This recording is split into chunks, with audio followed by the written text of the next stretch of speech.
Welcome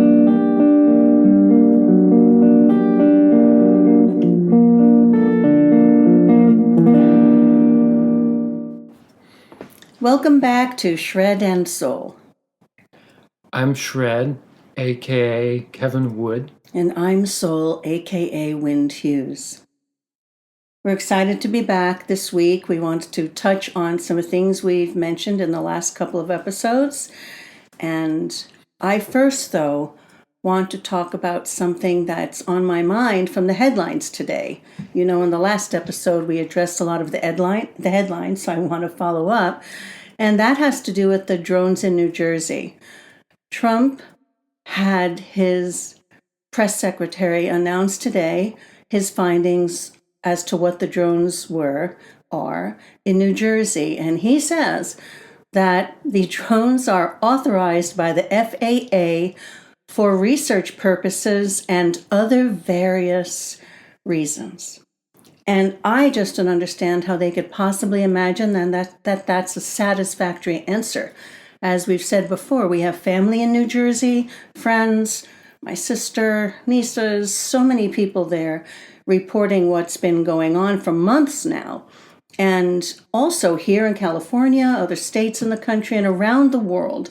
So for President Trump to release that message that these drones are authorized by the FAA, and to leave it at that, especially with the second part of the sentence saying for research and various other reasons, is absolutely disrespectful to the people of New Jersey and around the world experiencing this.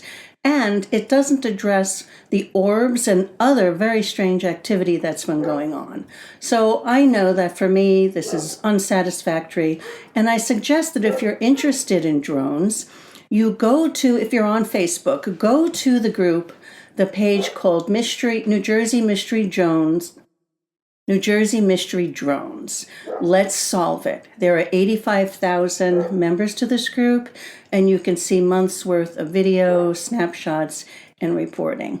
85,000? 85.8 thousand members to this group. That's a lot of terrorized people, and for the government to give us a snow job again about these drones and where they're coming from, what they're doing, is unacceptable.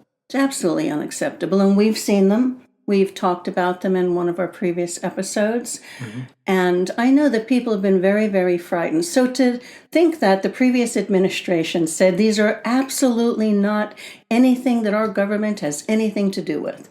And then our current president says that they're okay, there isn't any threat, they're here for research and other various reasons, is absolutely unacceptable and so demeaning to the people who've been witnessing this and frightened for months now.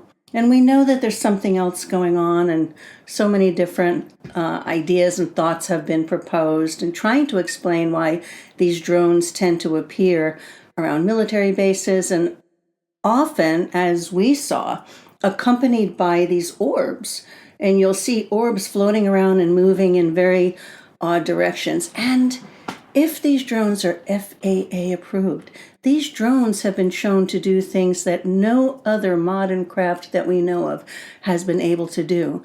Disappearing, silent, moving at extreme speeds. So there's a lot more here that we as a people need to hear. So the administration out there, we hear you, we see you, and it is unacceptable. Various reasons. Yeah, various reasons. What could that possibly be? What could that be? Do we even want to know? We want to know. Yes. I mean, the aliens coming and visiting us, or... I guess we're not going to get transparency. Were you expecting it, really? Oh, I had high hopes, but apparently it's not going to happen with the drones, or probably with anything else. I mean, you just have to get real and realize that things are being withheld from, information is being withheld from us, and will always be. We're just the citizens. We're expendable. We don't have to know. And that being said, we do, right? We do need to know. These people are there serving us, and we need to know what's been flying around the skies of our country and the world. Your sister lives right underneath these drones, and yeah. I know for a fact she's been terrified for weeks, months. Yeah, this started and Kristen, happening. November last year. Yeah, my sister's daughter, Kristen, her niece, lives in Morristown, which is directly under, ground zero for the majority of the, well, I don't know if it's even the majority now, but for a concentration of drones. So, we know what's going on there on the ground, and really feel for the people that are still dealing with it. Just the other night, my sister was saying that they were over house again, and friends again saying that they're over their houses and they're getting lower. And the one we saw was very, very low. We've talked about that in a previous episode. And I want to know. I'd be okay, I think, if they said, we have other beings out there in the world that we're in contact with, and they're here, and we're finally releasing that information. Mm-hmm. Or we're using alien technology to Yeah. fine-tune stealth modes of surveillance or something. I don't know. Or maybe the orbs are some form of intellectual or energetic mind that we're in communication with, or maybe they are nefarious. The word they chose to use, isn't that interesting?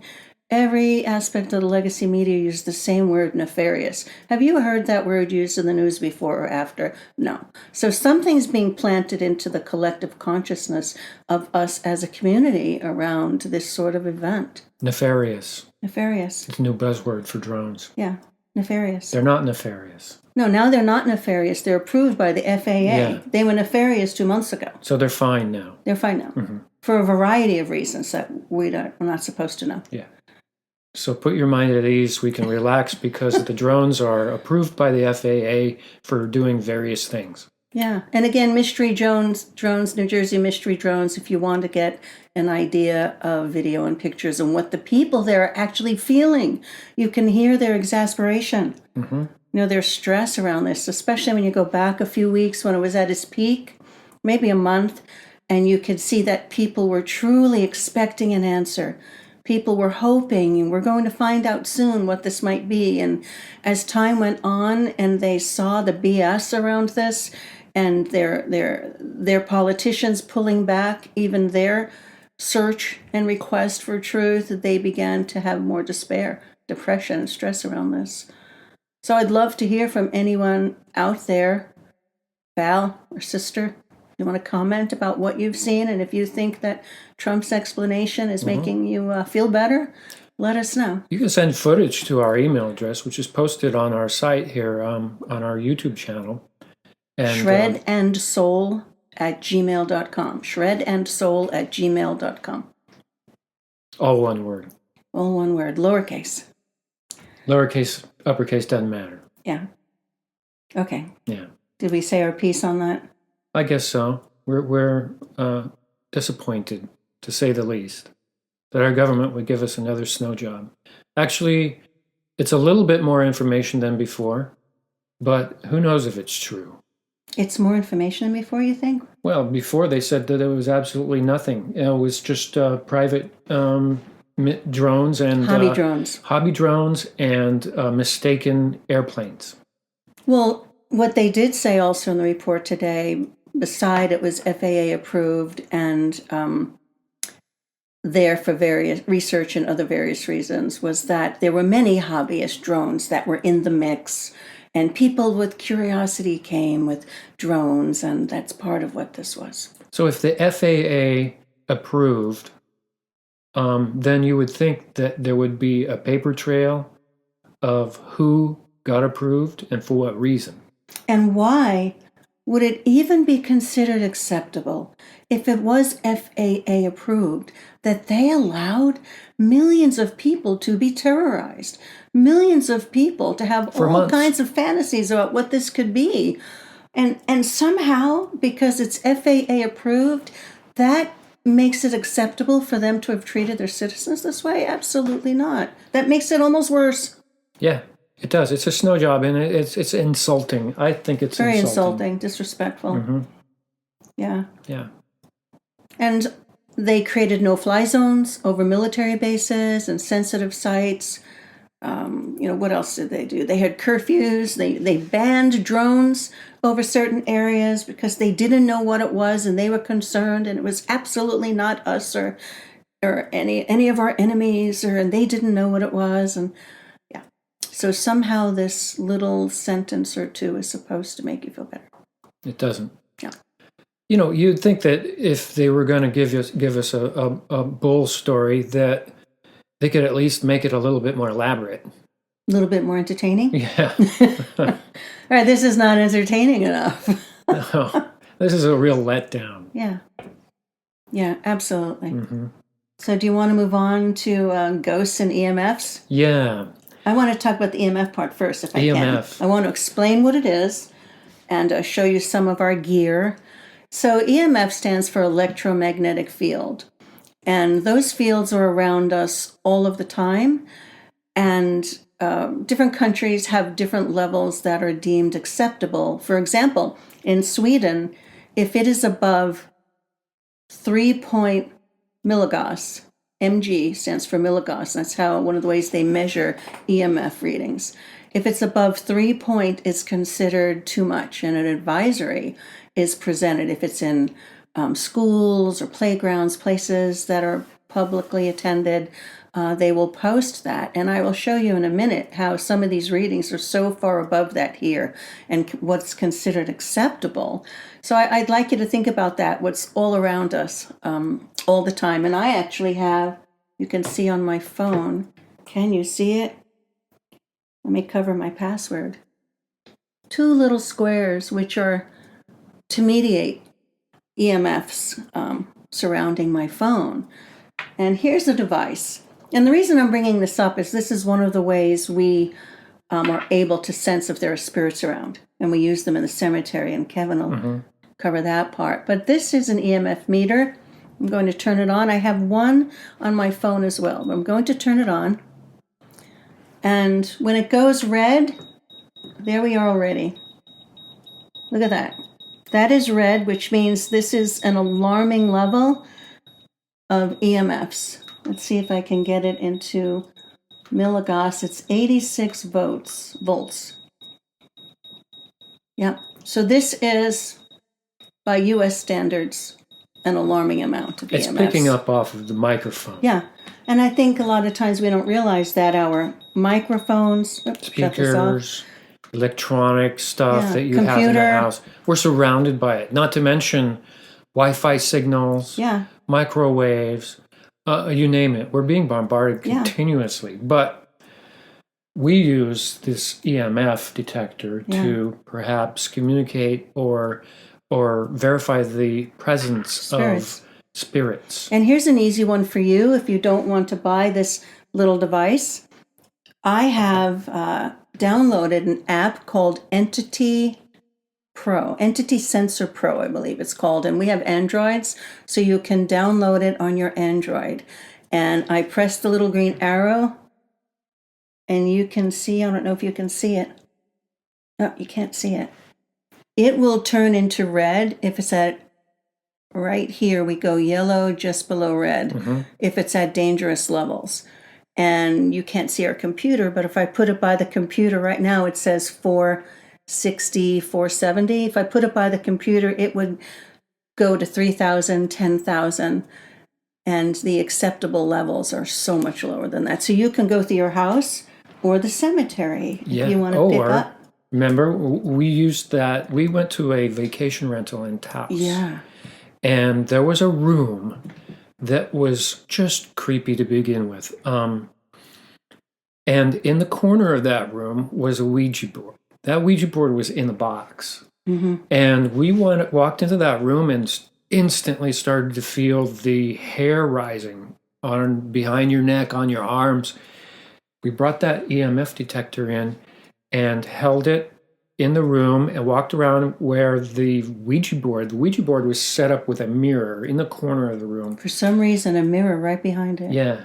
And that EMF spiked. And I'll tell you what, it was a creepy room to begin with, but that only verified the fact that, there was creepiness going on in that room.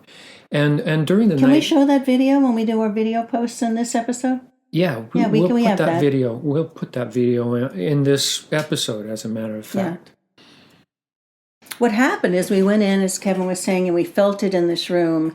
and we'd walk out and we wouldn't feel it in the rest of the house. We'd walk back in the room and feel it again. And so we used our EMF reader all around the room to try and find where this energy was coming from. And lo and behold, it was over the Ouija board. And we wanted to debunk that there was nothing under or around the Ouija board. So you can see, I think in the video that we have, we measure the walls, we measure the electrical plugs, sockets, switches, everything around it to show that there's nothing under it or around it that could be creating this EMF signal. And then you see what happens when we actually put it on to the Ouija board. That, I forgot about that video. Right. Let's show that video now. Right now? Yeah. Okay. So here's video 2 doing the EMFs in this crazy little alcove where the Ouija board is. So check this out. The numbers go up as we go closer. We check it out against this. Still about the same. Here. Power unit. About the same, but look what happens when we put it on the Ouija board. That's insane.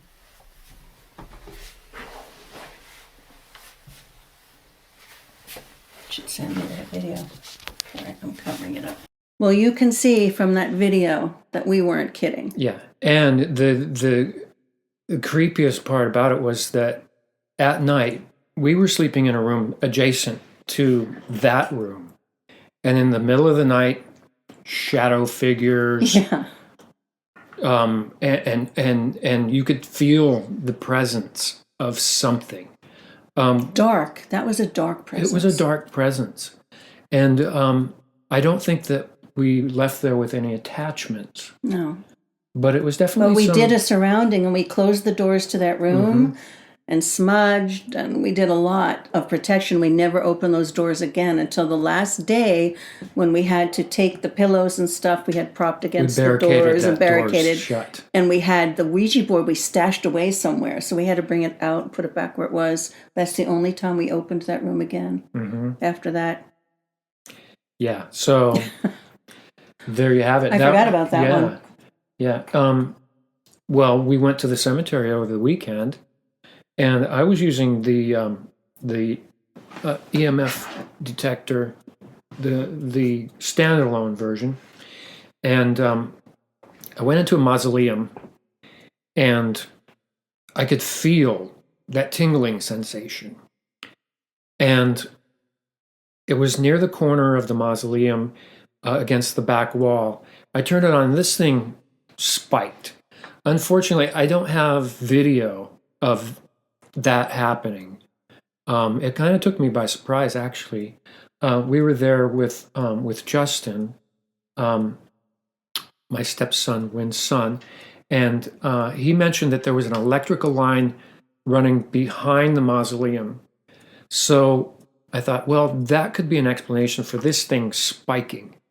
And I took it back behind the mausoleum where the street side of the mausoleum, where the electrical lines would be. Turn it on, nothing. There was nothing reading on the EMF reader.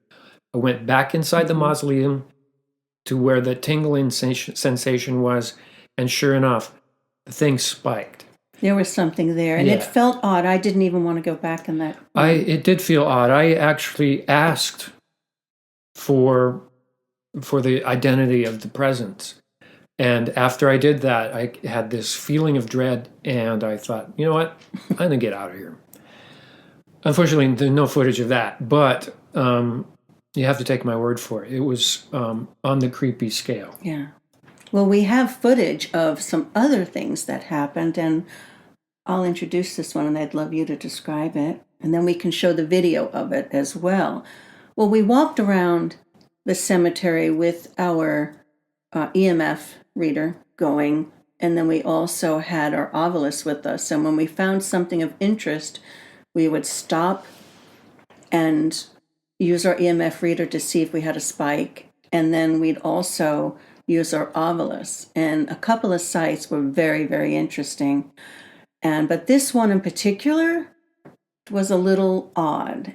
Do you want? Yeah, we came upon a grave that was a couple, a married couple, and in between the graves there was a small plaque, and whether the plaque was It said their name, and it looked as if it had two holes on it, as if it had been on a house. As if it had been on a house. Yeah. And next to that was a small jar of baby teeth. I mean, it was every baby tooth that somebody had. It was a jar with a full set. And next to the couple's grave sites was their son, who was about 20-something years old when he passed. And in front of the plaque was a ceramic bird. A pretty little bird sitting on the soil right next to this little glass jar with the full set of children's teeth. So Wynn started asking questions, and we have footage of the result. Do you want to tell them what the result was first and explain it so they know what they're looking at? Then they can hear it? Yeah, you go ahead and tell them. So when I saw the teeth, I was a bit startled and trying to figure out why there would be teeth, and I couldn't believe what I was holding. And we were very respectful and very reverent. And then I asked, is there anyone here? And the Ovilus said, July, bird. And sometimes the Ovilus will just describe something to let you know they're here. And as you will see in the video, the birth date of the woman was July, and the bird was sitting right there. The little ceramic bird. Yeah. Right there. Right there, July, bird. And a little bit after that, I asked, whose teeth were these? And she said, I say she because we have a female voice on the Ovilus, but one of them said, son. And so you can see on the video the words. We try and focus in against the glare of the sun so you could actually see the words and an image of what we found. So did you want to show that now? Yeah, let's take a look at that. Let's show everybody that. Okay.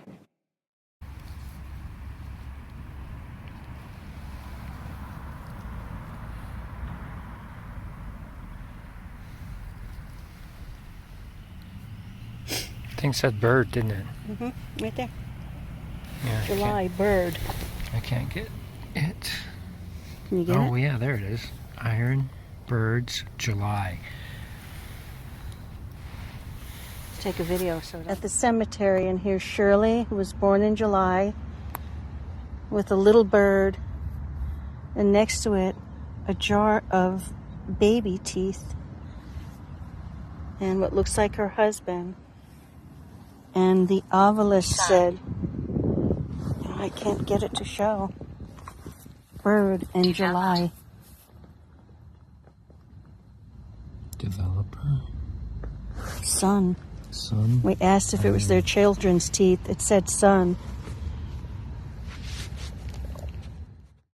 Well, yeah.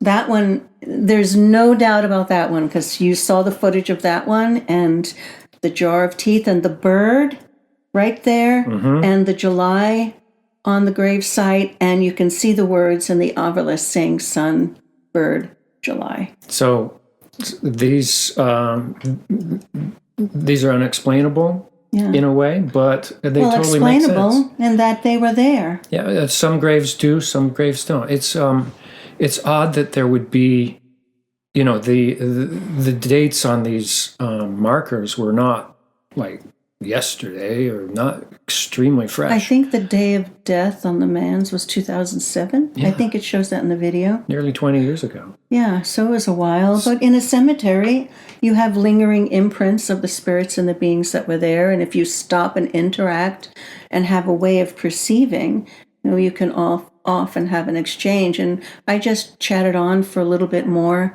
I didn't make sense of any of the other words that came, so I just thanked them for being there and blessed them and their son. And then we went on our way for some other adventures that we didn't catch all on film, and we were there for a number of hours. Yeah, it also would make sense that an area of intense emotional, for instance, grief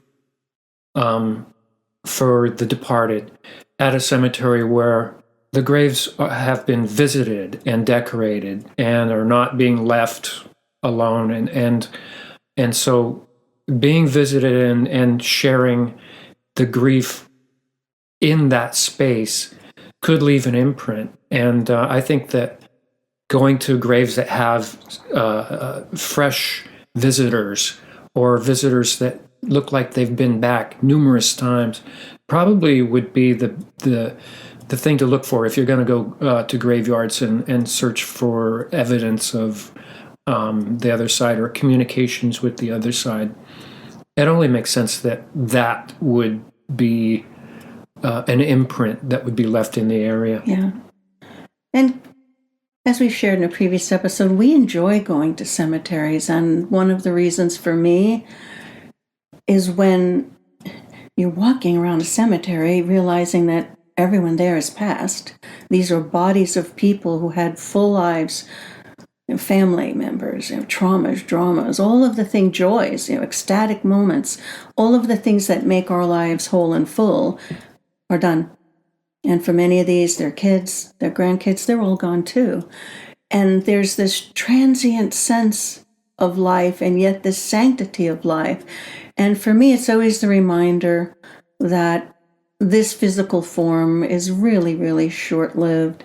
And all of our stress and all of our worries in this large scheme of thing don't mean much at all, other than in that moment. And we all know, I think, that as life goes by, things that were once horrible for us or stressful, things pass, unless it's maybe a death of a close one or a child or something like that. Yeah. But things pass. This life is short. It passes. What we're worrying about today is going to be underground or burned in ashes, sown and But there is gone. the aspect that how you live your life and what you experience in your life will follow you to the next dimension and your next lifetime.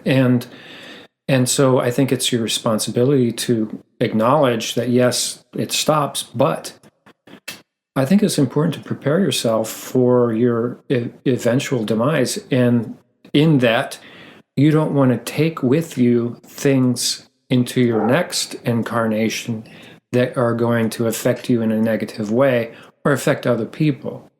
I think that it's important to have some sort of vigilance in that regard.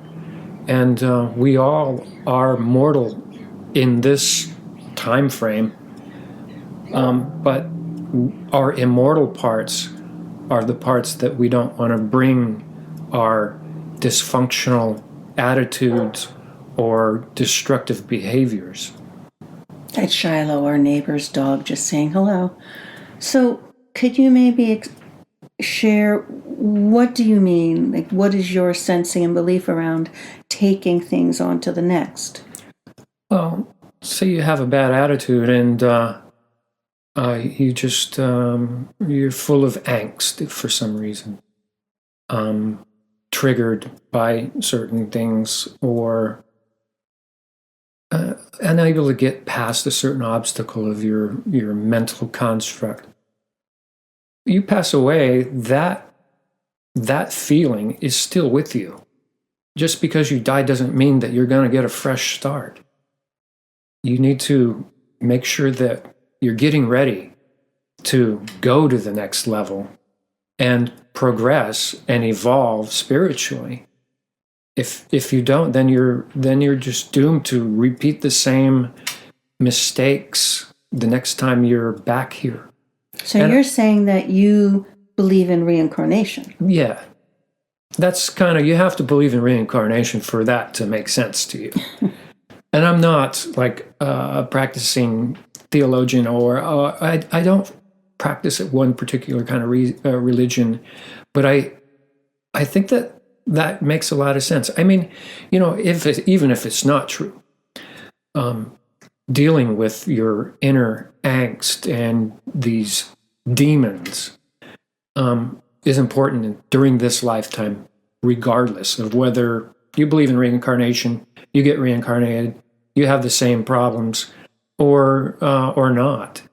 I think that there has to be a reason why we're here, and part of that reason, I believe, is getting things squared away in your heart. It just makes sense to me. You don't have to agree or or follow along with it, but I have a slightly different experience of that, and as you know, I have memories that for me are of another lifetime, more than one other lifetime, and I do feel that we return and come back, and I do know that there are certain imprints from one lifetime that may bleed through, carry over, imprint onto this lifetime, and it comes up again over and over and over, and I do feel that that's absolutely true. And at the same time, this level and dimension, which these days you might call a simulation, there's an aspect of it that's imprinted and determined, but that is only at a certain level, because there is an aspect that transcend even those levels where we find true freedom and have the option to possibly not come back and to choose not to come back. I don't particularly want to come back. I've been here so many times, and for me the experience out of body is so blissful and wonderful.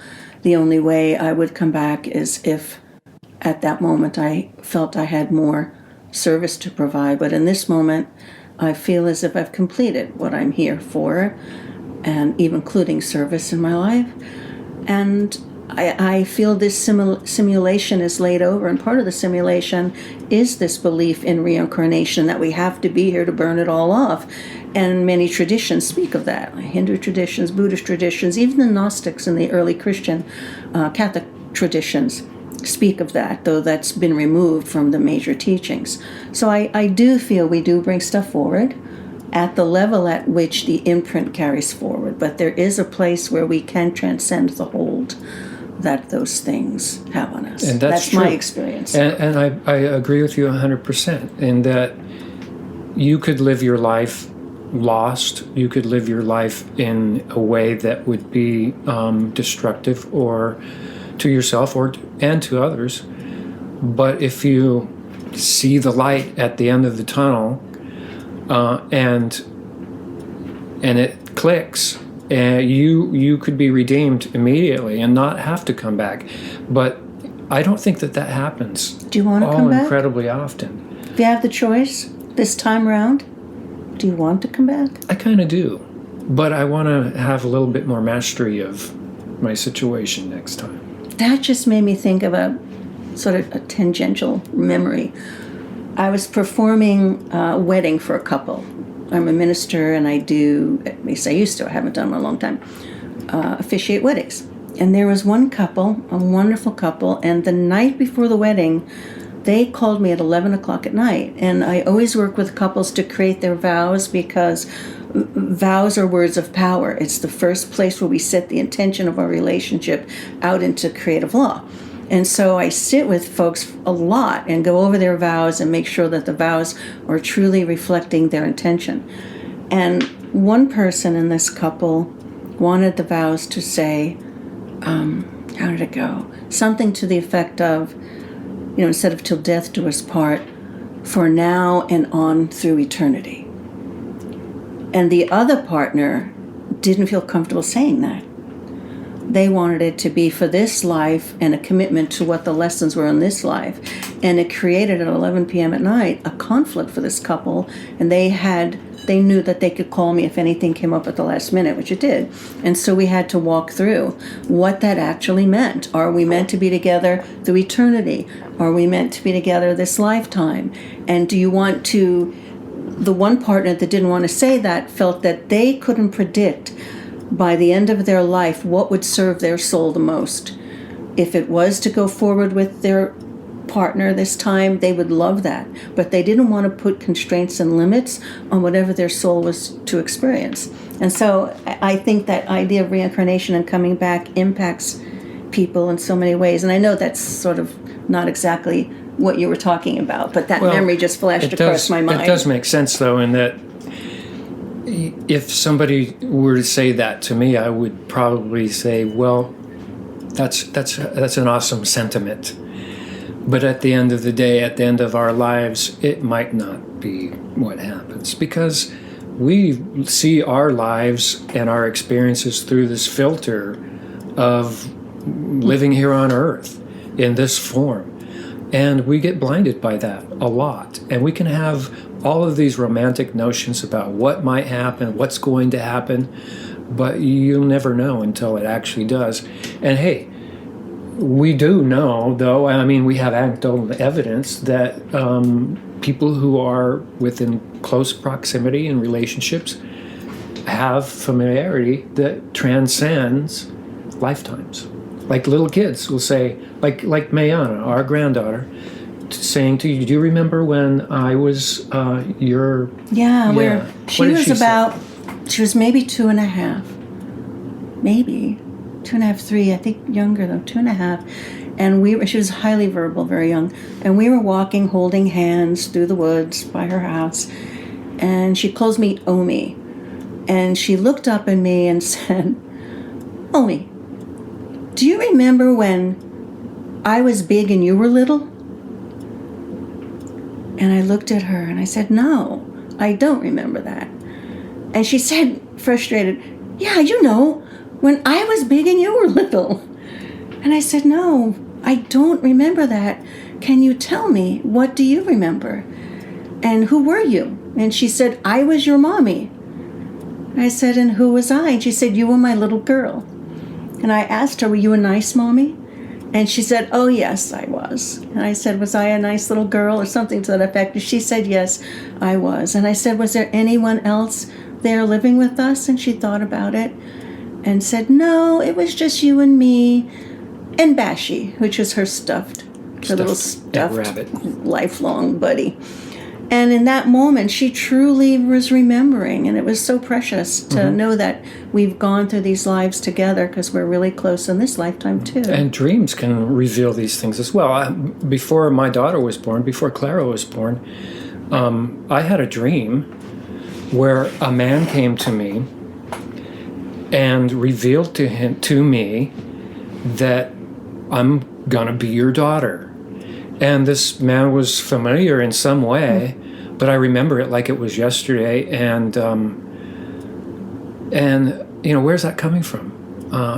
I truly believe that this spirit was somebody I knew before in another lifetime, another dimension. I don't know. It's fuzzy for me, but in the dream, Clara came to me before she was born and told me that this was going to happen. Yeah.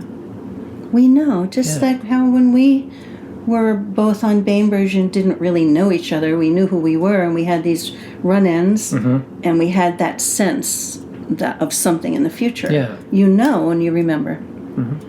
So those spirits are out there to contact and connect with, and maybe they're beings we've known before, and maybe not, but we've certainly had an interesting time reaching out. Yeah. It's fun to do, and it brings up more questions than answers a lot of the times. But I really would like to cultivate that sensitivity. It's very interesting, and it's fun too. Yeah, and again, the equipment. Sorry to reach. We are not sponsored. They don't sponsor us. We have no connection. We don't make anything. We just buy them. Ovilus. Go Stop. Yes, Go Stop's the store. This is a good device. Now, you at Go Stop, if you would like to sponsor us, we will gladly do that. Yeah. And this one, I can't remember what the company was, but it was on Amazon. This is just an EMF detector. Yeah. It's not like for searching for ghosts, but you can use it for that. This is just a detector. Yeah. And one thought, if you have one of these, or you can do Entity Sensor Pro if you have an Android, I think there's an iPhone equivalent. It's really good to take around, because EMFs are low radiation levels. I think they're called low profile, or just low frequency radiation. And it's different than high frequency radiation, but it's still radiation. So it's great to have this and see what your computers, your appliances, your house, different places, what their levels are for your own health. Yeah. So I would like to, on air, say that we've had a number of people request that you do some guitar playing soon and shred. So since this is Shred and Soul, I'm going to put you on the spot and ask if maybe the next episode you might do some shredding. Yeah, maybe. Really? We'll see. Maybe? We'll see. Comment on this one and tell Kevin that you want to hear him do some shredding. Yeah, maybe I'll embody a spirit while I'm doing it. Who, Hendrix? No, let's not go down that rabbit hole. No? No. Okay. So, thanks for being here. We enjoy these talks with you. Press the subscribe button, please. It helps us build our community, which will help us going forward. It's free. Just means you'll get notification when our next episode will air. And hey, send us some evidence. Yeah. We have our email address, shredandshow@gmail.com, and little clips or photos of what you've found. Yeah. Would be very entertaining for us, and maybe we can fold that into an episode as well. Yeah. I'd love to take one of the pictures I have of some angels there in the end after the videos, and maybe now after we sign off, and just have some peaceful images. Maybe. Maybe. Okay. So till next time. Bye. Bye.